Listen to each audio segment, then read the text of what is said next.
O que ele tem que fazer para ampliar, já que ele não corta a despesa? Cara, é meter imposto no teu lombo sem dó. Se o cara cometeu um crime grave, o cara pertence a uma facção criminosa, ele começa de 20 anos de cadeia e 20 anos ele vai cumprir. E recursos não faltam. Tem bilhões que estão parados no Fundo Nacional do Sistema Penitenciário, que todo ano é contingenciado. E aí chega um momento, né, que acontece alguma coisa do além, que precisa botar o Lula de volta no game. O Bolsonaro perseguiu com obsessão a redução de impostos. Onde ele pudesse enxergar, era o que ele, cara, ficava feliz. Ô Flávio, cara, eu não tenho como trocar uma ideia contigo e não perguntar do que seria talvez a tua maior polêmica, que é o lance lá da Furna da Onça, que foi arquivado, né? Que tem a ver com rachadinha e tudo mais. O Furna da Onça é o nome de uma operação? Foi uma operação que fizeram lá no Rio de Janeiro. Isso. Essa operação, ela foi arquivada pelo TJ do Rio, porque a princípio, e aí tu me vê se eu tô falando... Não, pode falar, vou te esclarecer. A princípio, esse processo não poderia ter rolado no TJ do Rio. E aí foi anulado. É semelhante com o do Lula, que a diferença é que o Lula foi condenado e no fim foi anulado. Ô Igor, eu te agradeço por dar espaço, cara, porque assim, eu nunca fui sequer denunciado criminalmente por isso. Houve uma avalanche para moer a minha reputação de um processo que, se você olhar tudo que aconteceu dentro desse processo, é o maior atestado de idoneidade meu. Os caras quebraram meu sigilo 11 anos para trás.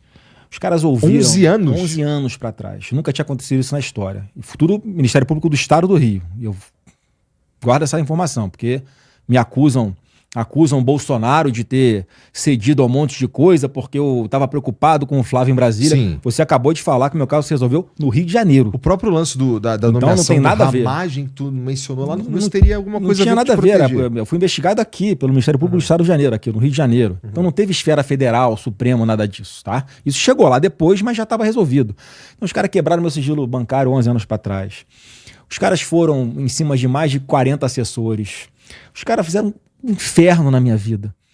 E a conclusão lá, tudo que eu tinha construído era compatível com o meu patrimônio, porque eu nunca fui, no início eu era apenas parlamentar, mas eu sempre tive a preocupação, Igor, de ter o meu próprio negócio, de ter uma atividade na iniciativa privada, para não depender disso, que eu sei que é temporário, uma hora vai acabar, e eu não quero esperar eu perder um mandato, que é o que me dá uma condição boa, um salário bom hoje, para correr atrás no mercado privado. Ficar duro aí do assim, nada. Não tem uma pessoa que fala que eu pedi dinheiro, que eu empreguei em troca de alguma coisa. Cara, não tem nada. Não tem nada.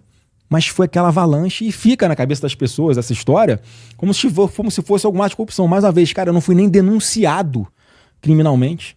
Então não teve início de processo. Insistem que me comparam ao Lula, um cara que...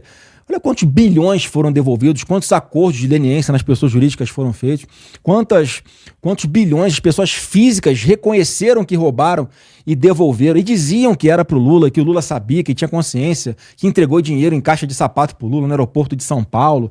Cara, tudo condenado por um juiz de primeira instância, pelo Tribunal Regional Federal em segunda instância, pelo STJ, pelo STF, foi confirmado várias vezes. E aí chega um momento, né, que acontece alguma coisa do além, que precisa botar o Lula de volta no game, porque o Bolsonaro é uma ameaça à democracia.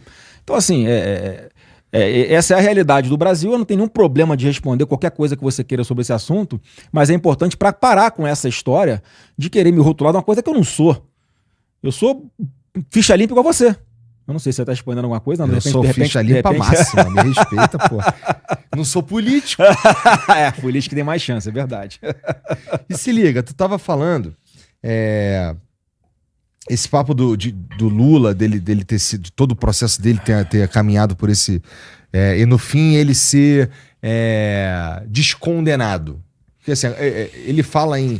Na verdade o campo à esquerda fala em inocentado, mas a gente sabe que essa não é a palavra mais adequada, né? Foi outra coisa que aconteceu. Nesse sentido, cara, o PT e a esquerda, eles já brigaram muito com o Alexandre de Moraes, né? E aqui eu não quero te colocar em nenhuma ciranda, não, mas tu tem algum chute do que poderia ter acontecido para uma guinada essa guinada que você tá descrevendo, que é, cara, primeiro os caras pegam no pé do Lula, depois o Bolsonaro ameaça a democracia.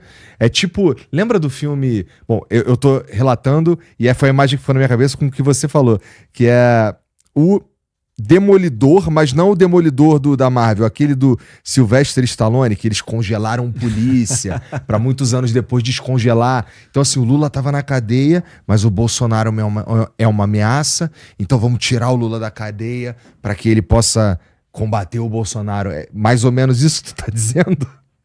Não é combater, né? Quando tira da cadeia, já sabe o que vão fazer até o final do processo. Ele não saiu para competir, ele saiu para tomar.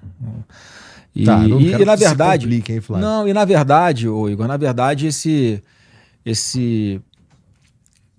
essa preocupação com o Bolsonaro e essa raiva, imagino eu, vem porque você tinha até então um teatro das tesouras ali, PT e PSDB.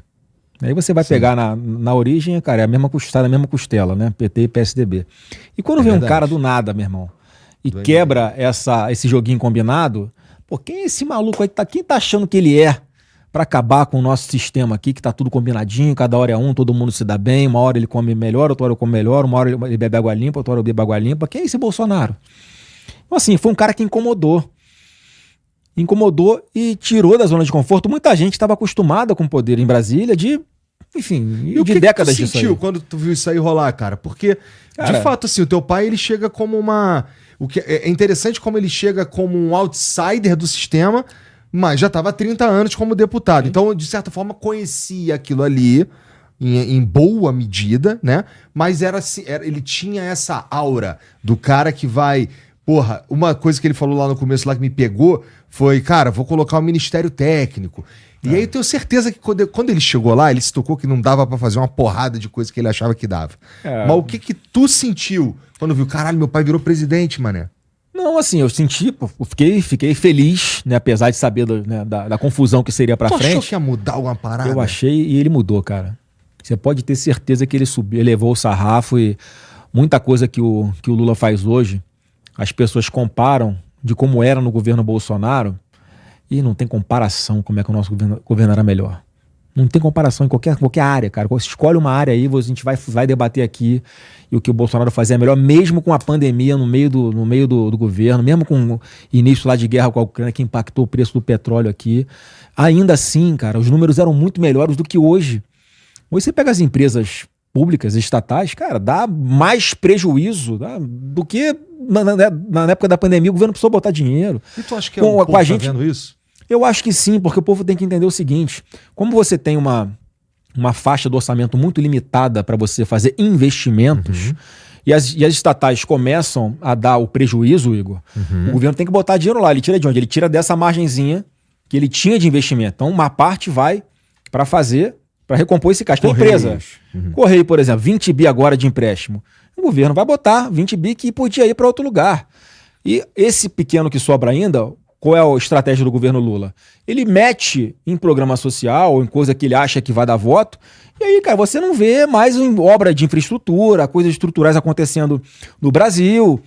E pior, ele quer ampliar esses gastos. O que ele tem que fazer para ampliar, já que ele não corta despesa? Cara, é meter imposto no teu lombo sem dó, que é o que ele tá fazendo.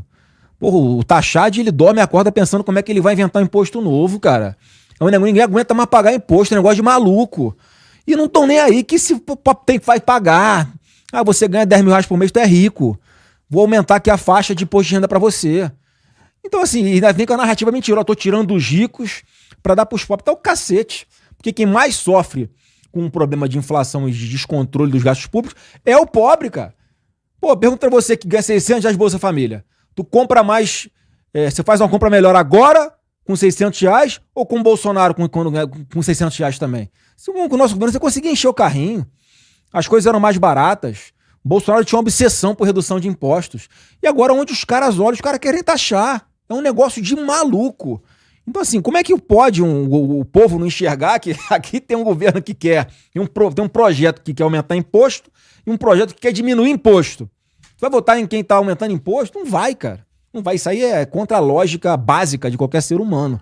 Então assim, a gente tem muita confiança que as pessoas vão enxergar esse troço. Não é possível, meu irmão. Vão enxergar isso e vão escolher um projeto diferente do Lula em 26.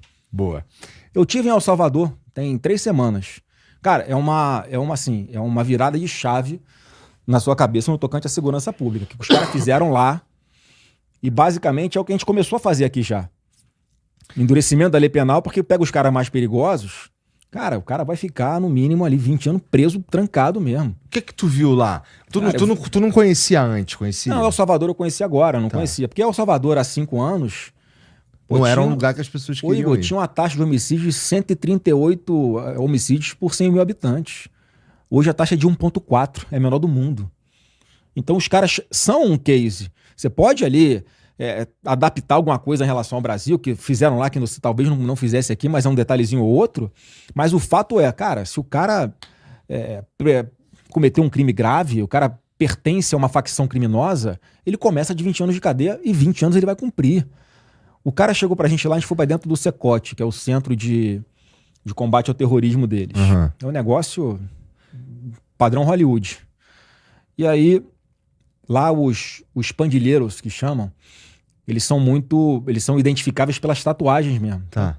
Hoje, depois que eles perceberam que isso identificava eles e que isso passou a ser crime, lá passou a ser crime você pertencer a uma facção criminosa dessa. Uhum. Independente de você individualmente ter cometido os crimes ou não.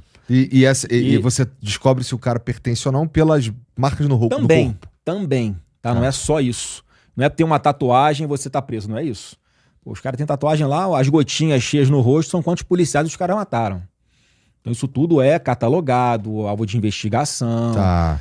Então assim, o cara botou uns 5 assim no paredão pra gente e começou a ler a ficha corrida dos caras. Ó, esses 2 aqui, eles receberam a ordem da facção deles para tocar fogo no ônibus, só que não era para matar ninguém. Eles tocaram fogo no ônibus com as pessoas dentro, e quando quebravam o vidro para tentar fugir do ônibus pegando fogo, eles fuzilavam aqui fora. E esses 2 aqui só estão vivos porque a gente prendeu, senão a facção já tinha matado. Aí pegou um outro cara lá, ó, esse aqui tem mais de 300 homicídios, está condenado a mais de 1.500 anos de cadeia. Esse vagabundo aqui, falando na cara dele, nunca mais sai da cadeia. E ele tem que dar graças a Deus, porque um monte de gente que ele matou, as famílias nem enterrar os corpos puderam porque eles sumiram com os corpos. E a família desse cara aqui sabe que ele tá aqui, que ele tá vivo. Então isso sirva de alento para você, saber que você vai morrer aqui, mas sua família sabe que você tá vivo. Então assim, é uma mentalidade que precisa mudar e que começou a acontecer na prática depois que o Congresso eleito abraçou essas bandeiras e porque a população votou, Igor, nos caras que defendiam isso. O Bukele pediu 60% do Congresso Nacional para ele fazer as mudanças. Deram quase 80%. E todo mundo é do partido do cara, não é que é dos partidos aliados, não, do partido dele. O Bukele elegeu essas pessoas, pediu os votos, as pessoas se elegeram e cumpriram, entregaram. Mudou. Você pode andar na rua tranquilo. Um país que é pequenininho, que conseguiu fazer essas mudanças, que tem muito menos recurso que o Brasil, se foi possível lá, dá para fazer aqui também, cara. Mas aí assim, eu perguntava, e como é que foi essas entidades de direitos humanos? Eles encheram o saco? Muito. Mas a população estava nos apoiando, fizemos mesmo assim. Nós provamos que eles também faziam parte dessa engrenagem que garantia a impunidade e a criminalidade. Então você vê com os próprios olhos algo que já deu certo e que a gente está aqui na direção certa, e o projeto político, Igor, que vai fazer com que o combate ao crime organizado e violento aconteça de fato, é o nosso projeto, não é o projeto da esquerda. Bom, aí eu vou ter que tocar naquele chavão que todo mundo toca, porque eu quero ouvir o que você tem para dizer sobre... Você falou, o Brasil é muito maior, tem muito mais dinheiro para fazer o que os caras fizeram lá. De fato, o fato da gente ser muito maior é justamente o que complica para fazer o que tem lá, né? Não, é o contrário. Eles me explicaram. Eu perguntei isso lá. Então vai. É uma curiosidade. Ele falou, isso não pode ser desculpa. Porque aqui a gente não tinha dinheiro nem para fazer presídio. E os caras construíram. Ele falou assim, a primeira coisa, o primeiro território que vocês têm que resgatar são as cadeias, cara. E se você parar para ver, mais de 90% das nossas cadeias, os caras fazem o que querem, dão ordem, entra telefone, né? Enfim, aí vamos discutir isso aí. Então, assim, eles mostraram que com os recursos que em relação ao PIB deles, eles falam assim, Flávio, quando a gente foi construir esse presídio aqui, nós construímos esse presídio em 8 meses. Acabou o cimento do país. Teve que vir cimento do México, de outras empreiteiras, para poder ajudar a levantar isso tudo aqui. Chamamos os próprios agentes penitenciários que projetaram todo esse complexo porque eles sabem quais são os problemas, o que funciona, o que não funciona. Então não teve licitação fraudada, superfaturada. Foi um trabalho sério que eles conseguiram fazer o presídio, nesse meio tempo fazer a investigação que produzia todas as provas para as pessoas serem condenadas justamente. Eles mudaram ali o rito processual para condenar esses pandilheiros. Então, você responder a um crime de pertencer a uma organização criminosa, o rito é muito mais rápido. Uhum. Tu é julgado por um juiz aqui de primeira instância, tem um recurso ali e acabou. Não é aqui, primeira instância, segunda instância, STJ, STF, o caralho, não tem. Então, eles conseguiram acabar com essa impunidade. E, mais uma vez, a gente tem que ter o Congresso de maioria nosso para poder fazer algo parecido. E recursos não faltam. Tem bilhões que estão parados no Fundo Nacional do Sistema Penitenciário que todo ano é contingenciado para cobrir os gastos, né, do governo com os luxos do Lula e da Janja. Então, assim, a gente não pode mais admitir isso. E, mais uma vez, com o Congresso de maioria nossa, isso vai ser uma realidade. Tu mencionou aí o alto grau, quase total grau de aprovação da população sobre essa operação que aconteceu tem um mês e meio, 2 meses lá no Rio. Esse é um dado, Flávio? Você acha que esse dado te comunica que aquela população ali é uma população conservadora? Eu não acho que não é conservadora, é uma população que está pedindo socorro, cara. Vou te falar, nem sabe o que é conservador. Uma grande parte, deve ter muitos evangélicos ali. Enfim, pessoas que se você fizer ali uma tabelinha vão estar muito mais de acordo com as pautas dos conservadores de direita do que com as pautas de esquerda. Só que eu acho que tem uma questão anterior, que é a questão básica de necessidade, cara. Pelo amor de Deus, me tira disso aqui. É onde Concordo. eu posso morar, eu não posso sair daqui. Pô, eu tenho um projeto de lei lá que você vê, não tem nada a ver com segurança pública, mas tem a ver com isso que eu tô te falando. Lembra que eu fiz um negócio lá de uma PEC, apelidaram PEC das praias, começaram a dizer que eu queria pegar terreno da União e privatizar a praia, não é nada daquilo. Tem um projeto meu que tá lá, para ser votado na CCJ do Senado, que onde tem terrenos da União, em um lugar no Rio de Janeiro que é propriedade de marinha, terreno de marinha que você nem sabia, tem uma parte do complexo da Maré que é terreno de marinha. Não sabia. O que eu queria fazer ali? Mas faz sentido. Não, no meu porque é perto ali, Baía de Guanabara. O que eu queria fazer? Olha, alguns critérios, quem está há 5 anos morando, é pobre, não sei o que lá, o governo vai dar o título de propriedade. Você vai ser o dono da sua casa, cara. Isso que a gente vai fazer onde tiver terreno da União. E o que eu quero, o que eu penso com isso? Cara, é a forma que você tem. Porra, primeiro, você vai dar uma coisa para uma mãe, para uma mulher, para uma avó ou para um pai, que ele vai poder passar dele pro filho dele, pro neto dele. Vai dar uma segurança jurídica.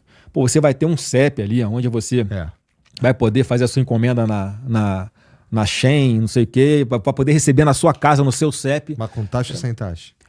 Aí, né, a gente tem que remover essa taxa do Lula, né? Porque até isso o cara se preocupou. Ele vai tirar no que vem. Mas aí já arrombou um monte de gente que vivia, que contava com esse dinheirinho para poder fazer uma renda. Isso aqui é um chute, não é informação não, tá, família? Eu acho que se eu fosse ele, eu tirava, porque, né, te dá popularidade. Mas espero que as pessoas enxerguem, espero que ele faça isso e que as pessoas enxerguem que é um oportunismo eleitoral.